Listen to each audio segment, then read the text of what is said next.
శుక్లాంబరధరం విష్ణుం శశివర్ణం చతుర్భుజం ప్రసన్నవదనం ధ్యాయేత్ సర్వవిఘ్నోపశాంతయే అగజానన పద్మార్కం గజానన మహర్నిశం అనేకదంతం భక్తానాం ఏకదంతముపాస్మహే గురవే సర్వలోకానాం భిషజే భవరోగిణాం నిధయే సర్వవిద్యానాం దక్షిణామూర్తయే నమః శ్రీ మహాగణాధిపతయే నమః శ్రీ మహాసరస్వత్యై నమః శ్రీ గురుభ్యో నమః హరి ఓం.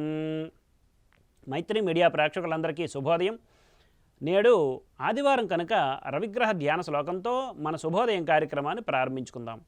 ఓం జపాకుసుమ సంకాసం కాశీపేయం మహాద్యుతిం తమోరిం సర్వపాపఘ్నం ప్రణతోస్మి దివాకరం అనే ధ్యాన శ్లోకాన్ని అవకాశం ఉన్నంత వరకు నేడు పారాయణ చేసి సత్ఫలితాలు పొందగలరు. ఆంగ్ల తేదీ ప్రకారం తేదీ 14/1/2024 ఆదివారం, శ్రీ శోభకృతనామ సంవత్సరం, దక్షిణాయనం, హేమంత ఋతువు, పుష్యమాసం, శుక్లపక్షం, జయ తిథి అయిన తదియ మధ్యాహ్నం 12:33 వరకు ఉన్నది. పిమ్మట చవితి. ఈరోజు ధనిష్ఠా నక్షత్రం మధ్యాహ్నం 2:55 వరకు ఉన్నది. పిమ్మట శతతార నక్షత్రం. ఈరోజు వర్జ్యం రాత్రి 9:30 నుండి 10:59 వరకు.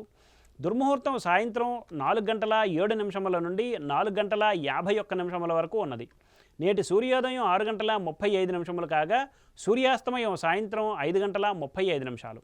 ఈరోజు ఆదివారం కనుక పశ్చిమ దిశగా ముఖ్యమైన ప్రయాణాలు చేయట అనుకూలం కాదు. మరియు ఉత్తర దిశగా చేసే ప్రయాణాలు ధాన్యలాభాన్ని చేకూరుస్తాయి. ఇక నేటి శుభ సమయాన్ని పరిశీలిస్తే ఉదయం 7:30 నుండి 9:30 వరకు, మరలా రాత్రి 8:30 నుండి 9:20 వరకు మంచిది.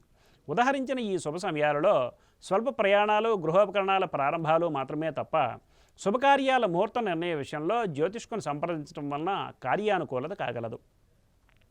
వర్జీయ దుర్ముహూర్త సమయాలలో ఏ విధమైన శుభాశుభ కార్యక్రమాలు ప్రారంభించుట మంచిది కాదు. నేడు చాంద్రమానాన్ని పరిగణనలోకి తీసుకునే వాళ్ళకి ముఖ్యమైన పండుగ భోగి పండుగ కనుక ప్రేక్షకులందరికీ భోగి పండుగ శుభాకాంక్షలు. స్వస్తి. సర్వం శ్రీకృష్ణార్పణమస్తు.